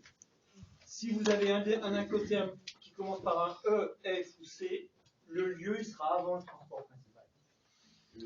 Et après, on va le préciser lorsqu'on les utilise, parce que le lieu sera différent d'un incoterm à l'autre. Mais le seul point commun, c'est que c'est toujours avant le transport principal. Et ça pourra vous aider quand même pour choisir l'incoterm. Si votre client il dit, bah, moi, je veux que la marchandise soit livrée à tel endroit. Si cet endroit est situé après le transport principal, déjà, vous en avez 8 d'emblée. Il reste 3. C'est-à-dire, par exemple, donc le choix sera limité. C'est le choix entre 3 incoterms. TMRA, ça commence. Par exemple, au XW, on considère que la livraison a lieu chez le vendeur. Le vendeur a livré la marchandise lorsque celle-ci est mise à disposition de l'acheteur dans l'établissement du vendeur, après emballage. D'accord? Donc c'est l'acheteur, à partir du moment où le vendeur a fabriqué le produit, l'a emballé, a informé l'acheteur comme quoi la marchandise est mise à sa disposition, l'acheteur va venir la récupérer chez le vendeur et la marchandise est livrée. D'accord? Ça, ce sera le XW. ça veut dire que les ventes de départ, c'est les écouteurs qui vont jusqu'avant l'embarquement. Voilà. Par exemple, pour le maritime. Jusqu'à l'embarquement inclus. Tous. FCA aussi. FCA, FAS, FOM aussi. Tous les EE. Et les autres, Et même les C, hein. Même le CPT, avant le CIP, principal. le CFR, le CIF, ce sera pareil. Ce sera avant le transport principal. D'accord? Oui. Une question. Des fois, on a CIP, par exemple, on a le Shanghai, le grand de Shanghai. Oui. ce sera un incoterm de vente au départ, parce que vous confondez deux choses. CIP Shanghai, ça voudra dire, lorsqu'on va l'étudier, vous allez voir les autres, le vendeur doit payer tous les frais jusqu'à Shanghai. Mais il devra livrer la marchandise avant Shanghai. Dans la famille des C, c'est ce qui va les caractériser. On va distinguer d'un côté le lieu de livraison, et aussi les risques, et de l'autre côté, les frais. Ce sera pas, il y aura deux lieux qui seront importants dans la famille des C. Il y aura un lieu de livraison et un lieu de transfert de risque, et il y aura un lieu de transfert de frais, et qui seront deux lieux différents. On les fera, cela vous verrez, quand on va les faire, c'est les plus compliqués, parce qu'il y aura plusieurs lieux à l'ouvrir en même temps. Non, ils sont de vente au départ. Regardez, je les ai mis en vente au départ. Non, parce que vente au départ, c'est la livraison, c'est pas les frais. Vous confondez livrer avec payer. Livrer, c'est prendre possession physiquement de la marchandise. Le vendeur, l'acheteur, en XW, l'acheteur prend possession de la marchandise, du moins en CIP, on entend le CIP. En CIP, l'acheteur prend possession de la marchandise avant le transport principal. Par contre, le vendeur doit payer le transport principal. Il ne faut pas confondre. Il y a formalité, risque et frais, et on rajoute le quatrième, livraison. D'accord ?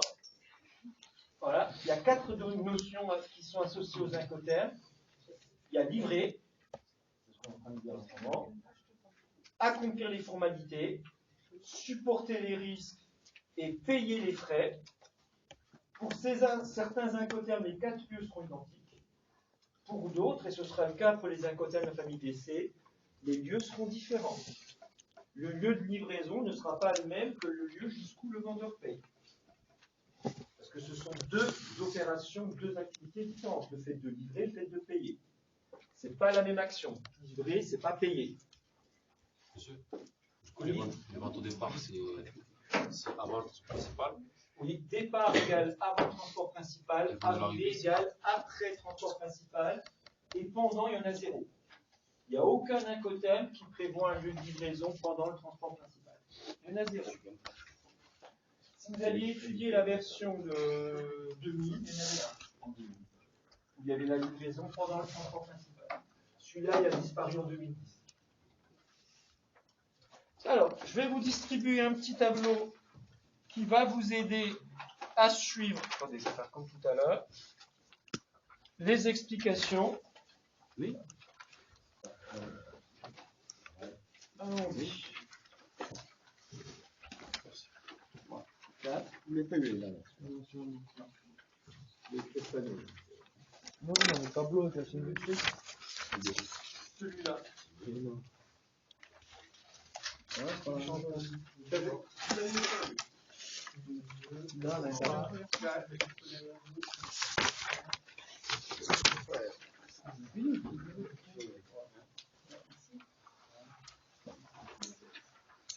Voilà.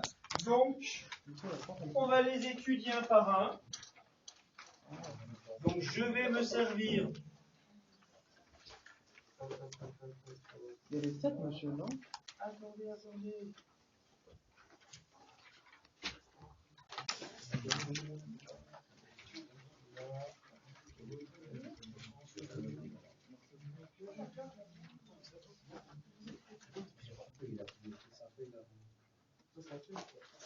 Voilà, donc au niveau des explications,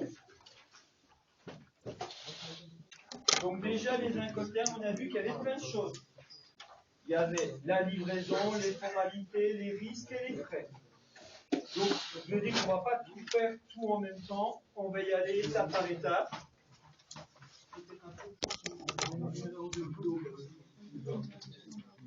Il y en a qui vont s'endormir. Allez, celui-là par exemple.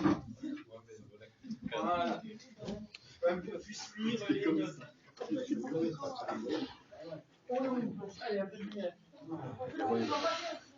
Mais là, on voit. Oui, il y a le reflet, monsieur. Le reflet. Mais on y voit. Vous écoutez au moins. Le schéma, vous l'avez. Prenez votre schéma, c'est le même. Et je vais vous le commenter. Donc vous avez les yeux, vous avez les oreilles, donc utilisez vos deux sens. D'accord? Voilà, la parole, évitez. Ça gêne. Par contre, vous étudiez vos yeux et vos oreilles. Si vous voyez pas, vous écoutez. Donc, je t'appuie. Vous connaissez la règle? La règle, le cours il dure 2 heures, on n'est pas au toilette pour un joker. Ouais, on n'a pas eu de pause. Il n'y a plus de joker, monsieur? Bah, la pause, c'est au bout de 2 heures. Ah, c'est 1 heure. Non, je suis désolé, je lis 2 seuls. Lisez le règlement intérieur du lycée, les récrés, c'est à 10 heures et à 16 heures. Oui, mais il y a l'interclasse. L'interclasse, c'est uniquement lorsque vous changez de cours. Le cours, il dure 2 heures. Ouais, mais l'après-midi, c'est Et en plus, vous êtes embêtés, hein, ça. Théoriquement, on est même pas obligé de vous laisser la récré. En pratique, moi, je laisse. Alors, là, il faut bien voir. Hein. Si vous n'êtes pas apte à être étudiant, bah, il faut être étudiant. Hein. Un étudiant, à l'examen, vous n'aurez pas le droit de sortir pendant les 30 premières heures. parce que la première heure. Bon, s'il vous plaît, j'ai pas de temps à perdre avec ça. Il n'y a pas de pause pendant les 2 heures. Donc, si vraiment il y en a un qui a un cas urgent, etc., bah, je ne veux pas vous interdire de sortir. Mais ce que j'attends de vous, c'est que vous soyez raisonnable, vous prenez vos dispositions, et quelqu'un qui n'est pas capable de rester 2 heures en classe, sans avoir fait sa réserve d'eau, sans être allé aux toilettes avant, pendant la pause, etc., bah, il ne faut pas venir. Vous n'êtes plus là. D'accord? Et on ne vous gardera pas l'année prochaine. C'est simple. Vous êtes capable de tenir pendant 2 heures en classe. Vous êtes à Bac plus 1, je suis désolé. Vous êtes capable de tenir 2 heures. Les personnes qui ne sont pas capables de tenir 2 heures, vous ne remplissez pas les conditions requises pour être scolarisé. En médiane. C'est tout, hein? Comment? Ben dans ce cas-là, il faut faire un certificat médical, une infirmerie. Les personnes qui ont un problème médical, il faut le faire attester officiellement, là, il n'y aura pas de souci. Sinon, vous êtes tous capables physiologiquement de tenir 2 heures. Donc, il faut vous adapter. Vous prenez vos dispositions. Les pauses, elles servent à ça. Les pauses, elles servent à aller aux toilettes, à remplir sa bouteille d'eau. Si vous avez une bouteille d'eau, vous avez besoin d'avoir soif pendant les 2 heures. Ça sert à ça, la pause. La pause, c'est pas un temps de loisir. Le temps de loisir, c'est si vous reste du temps. La journée au lycée, c'est une journée de travail, c'est pas une journée de loisir. Et autre raison, s'il vous plaît, de ce point de vue-là, non, de ce point de vue-là, je serais catégorique. Parce que ça, on est dans un mode de fonctionnement court. Il faut que le... Non, il n'y a plus de joker. Il faut que le cours fonctionne. Ben, le joker, c'est si ponctuellement, voilà, quelqu'un me demande, il s'est loupé, il n'a pas pris ses dispositions, je ne veux pas vous interdire. Mais globalement, ça passe une fois. La deuxième fois, ce sera vous sortez, mais vous partez avec vos affaires et vous revenez. Voilà. D'accord? Voilà. Vous prenez vos dispositions, vous êtes adulte et responsable, vous vous comportez en adulte. D'accord? Vous n'êtes plus au collège. Voilà. Donc vous prenez vos dispositions, ça peut arriver à tout le monde d'avoir un cas de force majeure. Mais la règle, c'est on ne sort pas pendant les 2 heures. Vous prenez vos dispositions, il y a une pause de 10 minutes avant. Vous prenez vos dispositions. Si vous êtes allé aux toilettes, la solution, les sages, d'ailleurs, il faudra la prendre. Hein. Vous allez devoir tenir 2 heures ou 3 heures de temps de loge selon les écoles. Vous n'aurez pas le droit d'aller aux toilettes pendant 2 heures ou 3 heures selon les écoles. Là, comment on fait? On limite la boisson avant les on évite de boire 1 litre d'eau, de boire 3 cafés ou 4 cafés ou 1 litre de coca. Et là, vous êtes sûr de ne pas aller aux toilettes au bout d'une demi-heure. La solution, elle existe. Elle existe, la solution. Toujours de solution. Voilà, exactement. Allez, on continue. On commence. Bon, donc si vraiment il y a un besoin urgent, vous y allez. Sinon, vous attendez. Voilà. Donc, on va y aller étape par étape. Il ne faut pas que vous mélangez les choses.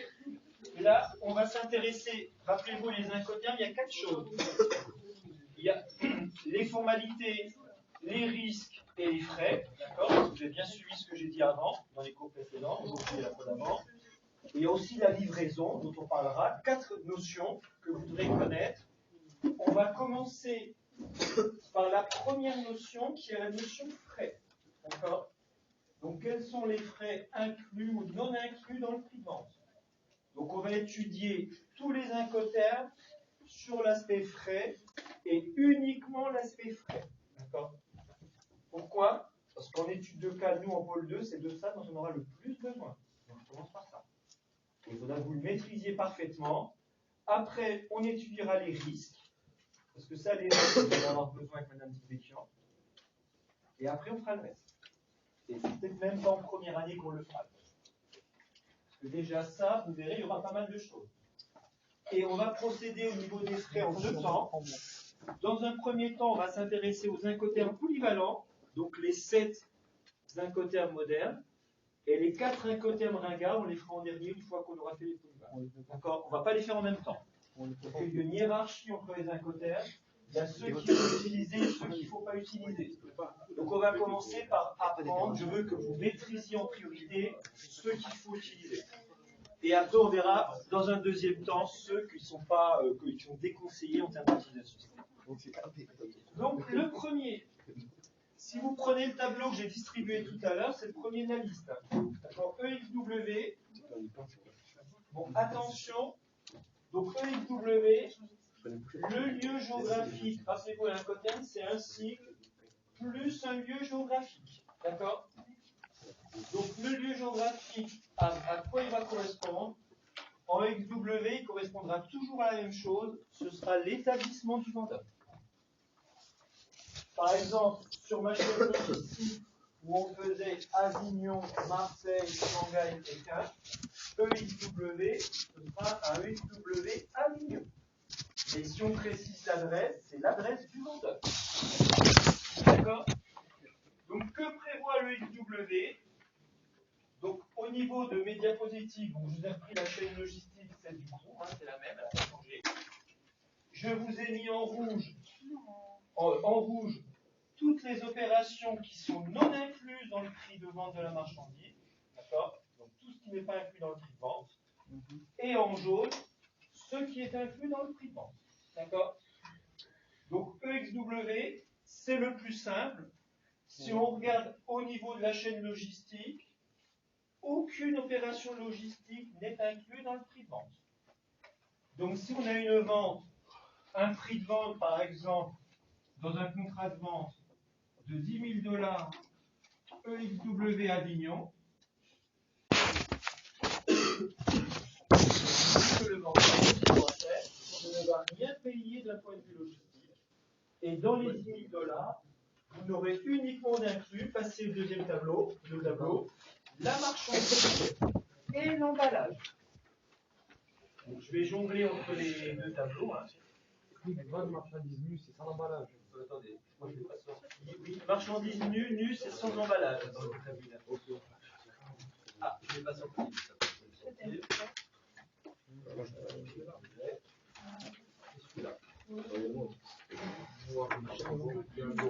Ça va pour l'instant? Donc EXW, que doit faire le vendeur? Il doit fournir un produit, c'est-à-dire le produit commandé dans le vacant. Il doit emballer la marchandise et en termes de frais, le prix n'inclut que la marchandise et l'emballage. D'accord? Donc EXW, c'est le plus simple. Donc moi, si je suis l'acheteur, si j'achète une marchandise EXW Avignon, ça signifie que je vais payer $10 000 au vendeur. Ces $10 000 n'incluent que la marchandise et l'emballage. Tout le reste, il va falloir que je le paye en plus. Ce sera à moi, acheteur, de payer le transporteur qui fait le préacheminement. Ce sera à moi, acheteur, de payer le transitaire portuaire. Ce sera à moi, acheteur, de payer le dédouanement export. En plus des 10 000, je fais $10 000 au vendeur et tout le reste, faut que je le rajoute. Donc le prix de vente n'inclut rien ou presque, il n'inclut que l'emballage. Et pareil pour tout le reste. D'accord? Oui. Oui, il fournit la marchandise et l'emballage. Ben, le vendeur, il serait payé. Le vendeur, le vendeur, le contrat de vente n'inclut que la marchandise et l'emballage. Donc les frais qu'il va supporter, c'est que la marchandise et l'emballage. Ben, il a fourni. Le contrat de vente, c'est quoi un contrat de vente? C'est un peu grave, rappelez-vous, c'est la toute première diapo. Du coup, le vendeur s'engage à fournir une marchandise. Et en contrepartie de paiement. Donc dans la marchandise, vous n'avez que la marchandise elle-même. Il n'y a aucune prestation logistique. Je rentrerai dedans.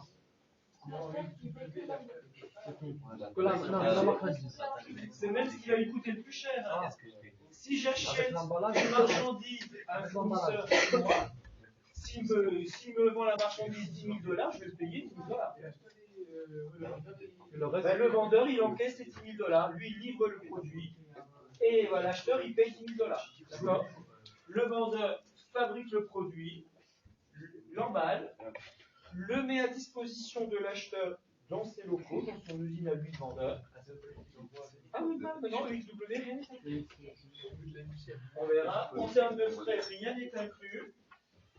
Bon, je vous l'ai laissé dans le schéma en termes de formalité de risque pour les équilibres, ce serait exactement la même chose. En gros, le vendeur, il ne fait rien en XW. Il fabrique son produit, il l'emballe, et d'un point de vue logistique, il ne fait strictement rien.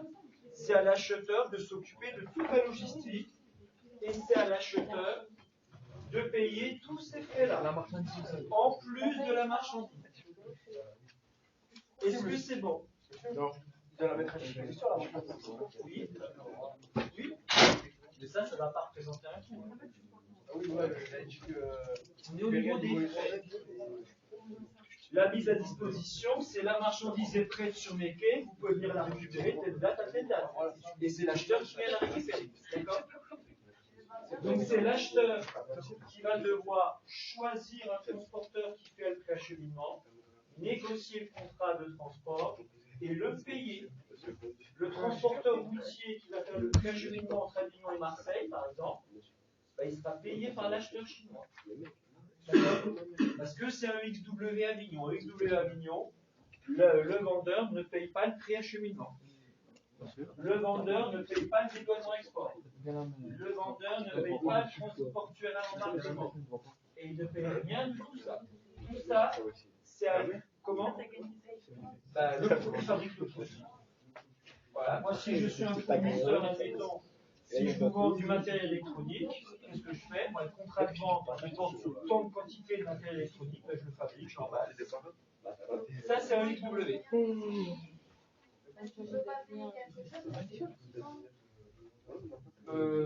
Donc quand même, il va supporter des coûts de fabrication. Le produit, il faut le fabriquer. D'accord? Il doit fournir en XW, le vendeur ne fournit qu'une marchandise, que la marchandise et son emballage. Oui, mais ce qu'il va payer, c'est l'emballage. Comment? Il va pas payer ce qu'il a. Ben, il va le fournir.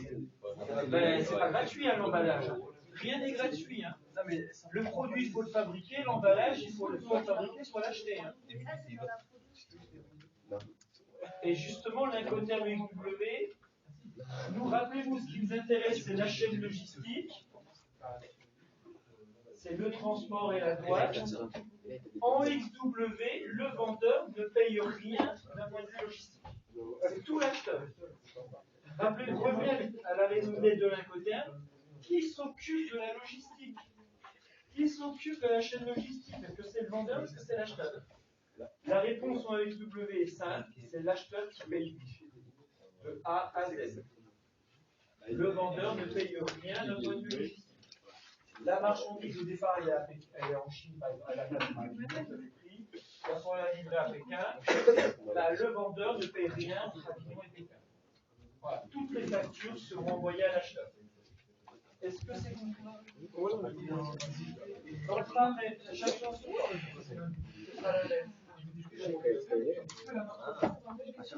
l'acheteur, du moins le transport, va tout payer. On verra bien.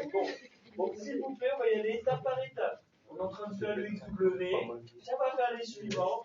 Vous me poserez des questions sur le DDP quand on fera les DDP. D'accord? Soyez patients. De base. C'est un incontesté. Si vous faites des tableaux, il est dedans. Donc c'est le dernier. Parmi les polyvalents, c'est le dernier. Est-ce que c'est compris le XW? Donc moi, si je suis vendeur en XW, je fabrique mon produit, je l'emballe, point barre. Voilà. L'acheteur vient récupérer le produit, il va me payer les 10 000 $ qui étaient convenus au niveau du prix de vente. Et en plus de ça, l'acheteur, il va payer les 10 000 $, plus qu'il paye tous les prestataires d'achat de. Donc l'acheteur, c'est ce qui est prévu ici, c'est équitable. Mais j'ai compris votre question. Pourquoi il n'est pas équitable? Qu'est-ce que ça sous-entend ça? Mais pourquoi c'est équitable? Je vous pose la question. Ben voilà. Si l'acheteur, il je vous entends pas. Si l'acheteur est le transporteur et c'est le transporteur, c'est trop moins cher. Oui. Et même directement la réponse à la question, c'est que lorsque vous achetez une marchandise en XW, vous n'allez pas la payer le même prix que si vous l'achetez avec un autre Incoterm. Il y a plus de choses incluses à l'intérieur. Vous voyez? Le prix de vente va dépendre de l'Incoterm. Plus le vendeur fournit de prestations, plus il va vendre cher le produit. Vous voyez? C'est pas compliqué. Est-ce que les prestations... Rappelez-vous, je l'ai dit la semaine dernière, je vous le répète parce que c'est important, l'Incoterm permet de savoir quelles sont les prestations logistiques incluses dans le prix de vente. En XW, il n'y en a aucune, sauf l'emballage. Donc l'idée, c'est que l'acheteur va devoir payer en plus. Donc le vendeur, si, lorsqu'on verra les autres Incoterm, il y aura plus de prestations logistiques incluses. Le vendeur, s'il doit payer le préacheminement, admettons, lorsqu'il va calculer à quel prix va vendre le produit, il va incorporer le coût du préacheminement dans le prix de vente. Donc si le préacheminement lui coûte 500 $, il va vendre la marchandise 10 500 $. Il ne va pas la vendre 10 000. Hein. D'accord? L'idée, c'est que le prix de vente au contrat de vente dépend de l'Incoterm. Plus le vendeur fournit de prestations, plus il va vendre cher le produit. Rien n'est gratuit dans ce monde. Eh oui. Voilà. Si le vendeur doit payer le préacheminement, ce qui n'est pas le cas ici, lorsqu'il va calculer son prix de vente, il va prendre compte de la marchandise plus du préacheminement. Et c'est ce que vous allez faire dans les exercices. Les deux exercices, je vous demande de calculer le prix de vente en fonction de l'Incoterm. Donc, à quel prix le vendeur va vendre le produit s'il la vend XW? À quel prix il vend la marchandise s'il la vend FCA? Et il ne va pas la vendre au même prix. Parce que le vendeur va supporter plus de frais. Donc, il va répercuter tous ces frais dans son prix de vente. Le prix de vente dépend de ce qui est inclus dans le prix de la vente. Moins il y a de prestations incluses, moins la marchandise sera moins chère. Parce que le vendeur ne fait pas de bénévolat, il rentre dans ses frais. S'il supporte des frais, il les incorpore dans son prix de vente. Et ça, c'est ça dans le quotidien. Hein. Là, vous allez dans un magasin, tous les frais de transport de la marchandise depuis le fournisseur jusqu'au magasin, c'est pas gratuit. Hein. Ça fait partie de l'étiquette, hein, que vous payez, hein, c'est un prix de transport. Hein. Parce que le magasin aura payé les frais de transport jusqu'au magasin. C'est la même chose avec les Incoterm, ça sera inclus dedans. Et d'ailleurs, quand le prix du transport augmente, le prix des marchandises augmente. C'est pas un hasard. C'est normal. Le vendeur, tout ce qu'il va devoir payer, il va l'incorporer dans son prix de vente.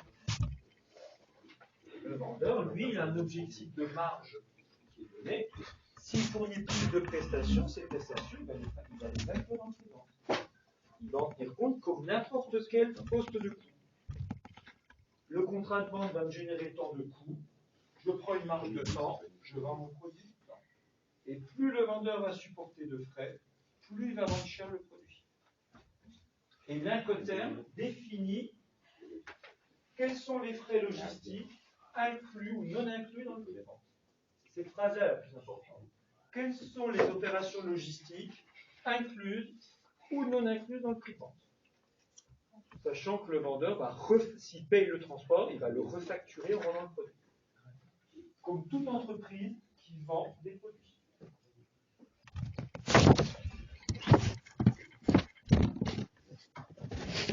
Souvent pour le XW, donc le XW, c'est le plus simple. Donc ce qu'il faut apprendre, c'est le lieu géographique, ça vous le notez, hein, parce que je ne l'ai pas forcément mis sur les diapositives. Non, si je l'ai noté. Je crois. À quoi correspond ça? C'est ce qu'il faut apprendre. Ah ouais. À quoi correspond le lieu géographique de XW? Ça dit ça plus ça. l'établissement du vendeur. D'accord? Si on vous dit un EXW à Avignon est une adresse, c'est que le vendeur il est à cette adresse-là. Parce que c'est comme ça qu'on définit le lieu géographique dans un EXW. Rappelez-vous, le courrier bien à côté, c'est un sigle plus un lieu géographique, et le lieu géographique il a un sens. En EXW, c'est l'établissement du vendeur.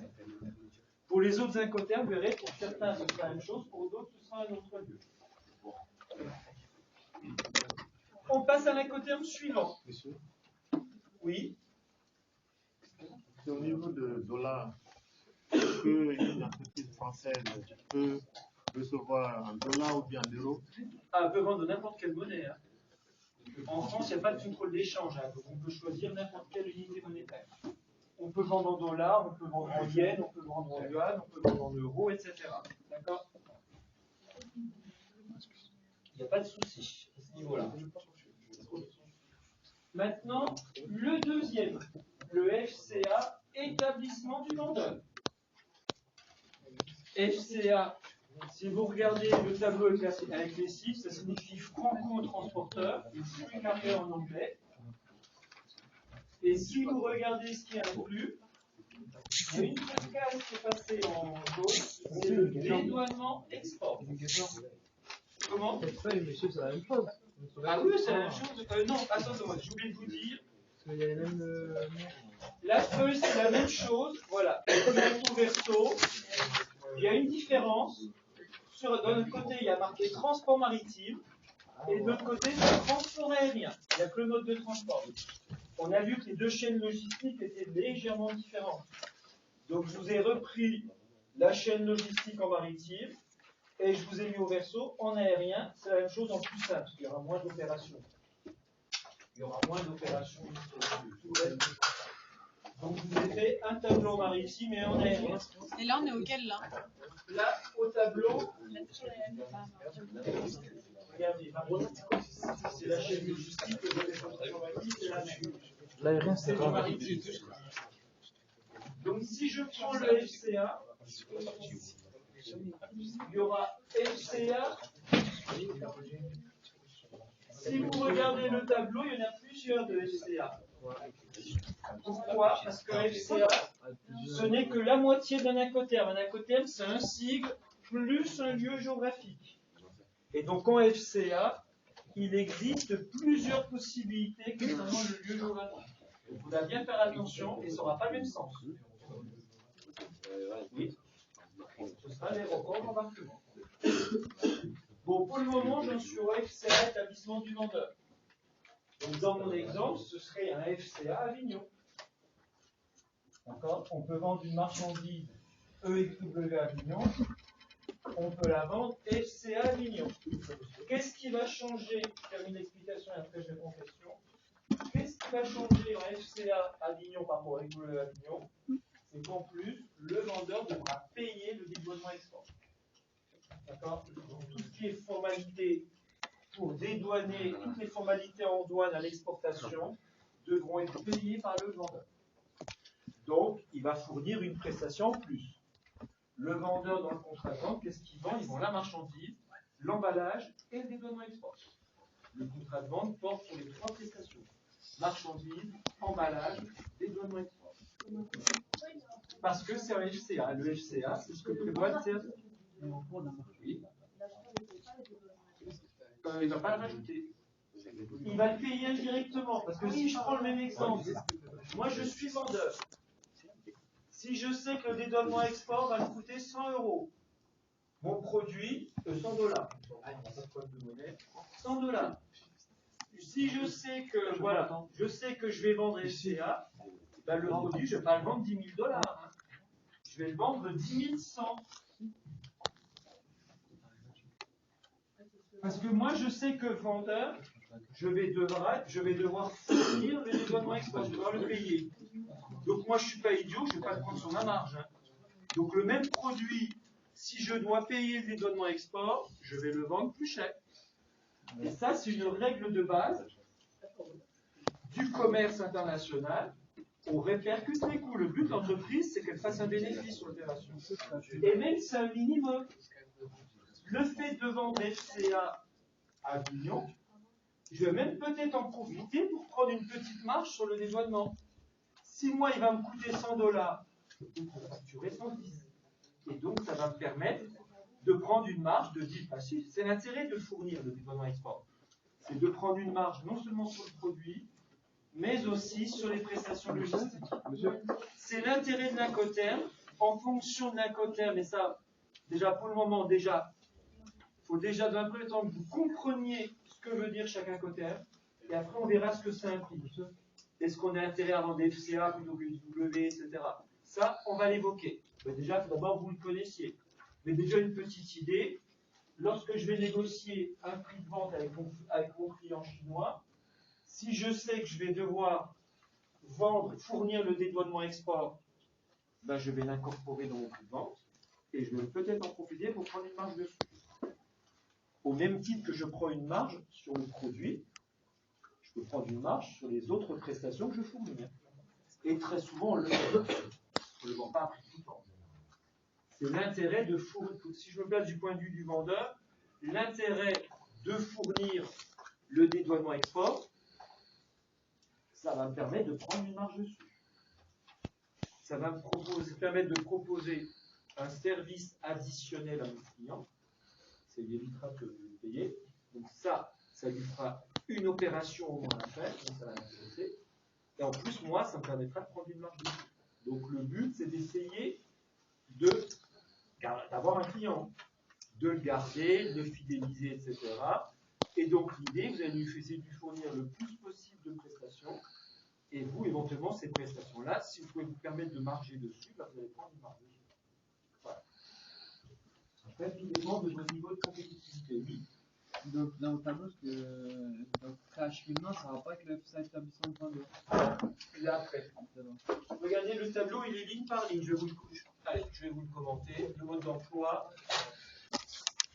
Ça plus ça égale ça. Si vous rajoutez en plus de ça ou de ça, parce que c'est la même chose, plus ça égale ça, plus ça égale ça, plus ça égale ça, etc. D'accord? Voilà les prestations logistiques. Là, on a toute la chaîne logistique. Ah, je m'en ai rien. Je suis au tableau. Le début, c'est le même. Rien. Voilà. Donc, il y a toutes ces opérations-là, et voilà les opérations qui sont incluses dans l'Incoterm. Commencez par le début. On en est au FCA, établissement du vendeur. Non, Ferré, il y a des différences. Donc, on est dans les deux premiers. Hein. FCA, établissement du vendeur, c'est bon? Est-ce que tout le monde a bien repéré la différence? C'est le dédouanement export. Et sur ce tableau-là, pareil. La seule différence, en plus d'un XW, le prix de vente inclura aussi le dédouanement export et aussi bon. Il y a aussi un élément à ne pas oublier, à évoquer, il y a le problème du chargement chez le vendeur. Donc, un Incoterm FCA, établissement du vendeur, inclut aussi les frais de chargement de la marchandise dans le véhicule. D'accord ? Il y aura toujours ça, c'est toujours quelque chose qui va un peu nous empoisonner la vie avec les Incoterms, les histoires de chargement et déchargement. Parfois c'est inclus, parfois c'est pas inclus. Dans un FCA, au sens Incoterm CCI, un FCA, s'il y a des frais de chargement du véhicule qui va se présenter chez le vendeur, c'est au vendeur de le payer. D'accord ? S'il y a une facture sur des frais de chargement, c'est au vendeur de payer. Bon, vous verrez, généralement, les frais de chargement, ils ne seront pas facturés, ils seront inclus dans le prix du transport. Donc, très souvent, lorsqu'on calcule un Incoterm, ils seront valorisés à 0. Parce qu'il n'y aura pas de frais de chargement facturés. Mais en pratique, admettons, théoriquement, parce que les Incoterms sont là pour prévoir 100% des cas de figure dans tous les pays de la planète, s'il y a un prestataire transport qui fait le fractionnement, qui facture chargement temps, transport hors chargement temps, déchargement temps, il faut savoir que dans le FCA, vous avez le chargement. Et ce sera au vendeur de payer le chargement. Voilà. D'accord? Voilà, donc FCA, ça inclut le dédouanement export plus le chargement, voilà, juste sur le prix. C'est bon? Voilà, pour ça que je vous ai mis le schéma, parce que le schéma, ne peut pas forcément apparaître chargement, déchargement, etc. Le tableau est plus précis que le schéma. J'ai mis 2-3 lignes en plus que le schéma. Oui. Ça, le tableau, vous l'envoyez sur le drive ou pas? Non. Je l'ai photocopié, donc je ne veux pas vous le mettre sur le drive. Ok. En général, ce que je photocopie, je ne le mets pas sur le drive. Je mets sur le drive éventuellement ce que je ne photocopie pas. Et moi, généralement, votre camarade vous dira, je ne mets pas sur le drive, j'envoie par mail. Donc les personnes qui ne m'ont pas fourni leur adresse mail, si vous voulez les documents, il faut leur fournir. Bon, généralement, si vous avez une adresse mail Ismaël Dauphin, ben, j'enverrai à cette adresse-là. Il n'y a que si vous voyez, voilà, par défaut, j'envoie sur l'adresse mail Ismaël Dauphin. Donc, si vous voyez qu'il y a un loupé au niveau de la liste de diffusion, m'envoyez un mail, monsieur, si vous pouvez ne garder que cette adresse-là et retirer celle-là. Voilà. N'hésitez pas à me demander. Parce que parfois, j'enregistre un mail, j'enregistre dans le dossier. Après, ben, vous êtes nombreux. Globalement, c'est un qui me dit, non, je ne sais pas. Je préfère cette adresse-là plutôt que cette adresse-là. Moi, je vais mettre à jour. Voilà. Bon. Donc, ça, l'idée, généralement, les documents, je vous les fournis parce que vous en aurez besoin. D'accord. Tous les documents que je considère comme indispensables, j'essaie de vous les fournir, de vous les photocopier, où ils sont dans le manuel. Il y a des choses qui sont dans les pochettes, hein, donc vous ne les fournirez pas. Vous avez la pochette. Et ce que je transmettrai via par mail, en général, je n'utilise pas trop le drive, ça peut m'arriver, mais plutôt par mail, c'est des trucs que je ne publierai pas. D'accord. Voilà. Et surtout pour que les photocopies, parce que je veux que vous les apportiez avec vous. Lorsqu'on va faire les exercices, quand vous ne les connaîtrez pas par cœur, il faut les apporter. Parce que l'idée, sinon, vous ne pourrez pas faire les exercices. Si vous ne savez pas ce qui est indiqué lors d'un SCA établi, s'il vous plaît, un petit loupé là. Les anciens soucis. Qui est-ce qui donne le signal de la fin du cours? La sonnerie. Non. Première, voilà, là vous avez droit à un joker. Voilà. Donc ça c'est une règle élémentaire qu'il faut connaître, c'est le professeur qui donne le signal de la fin du cours. La sonnerie, lorsque j'en place, c'est une indication pour le professeur. Comme quoi, il faut qu'il pense à mettre fin à son cours. Ne vous inquiétez pas, je ne traîne pas, moi aussi il faut que je déjeuner. Donc généralement je finis ce que je suis en train de dire. Vous confondez le petit déjeuner et le déjeuner. D'accord. Déjeuner, samedi. Vous confondez, hein. D'accord. Précision. Donc ça, mais vous inquiétez pas, par contre ça déjà, j'aurais même pas besoin de vous dire. Un mec de politesse. Quelqu'un qui parle, vous attendez que la personne ait terminé. Et vous inquiétez pas, je vais faire un jour une prolongation. Quoi qu'il se passe, vous ne sortirez pas dans la sonnerie. Donc, mieux vaut que j'entende la sonnerie, hein, parce que si j'entends pas la sonnerie, c'est là que ça va se prolonger. Hein. Et s'il y a du bruit dans la classe, attendez, c'est moi qui vais faire en cours. Le cours est terminé, on poursuit demain.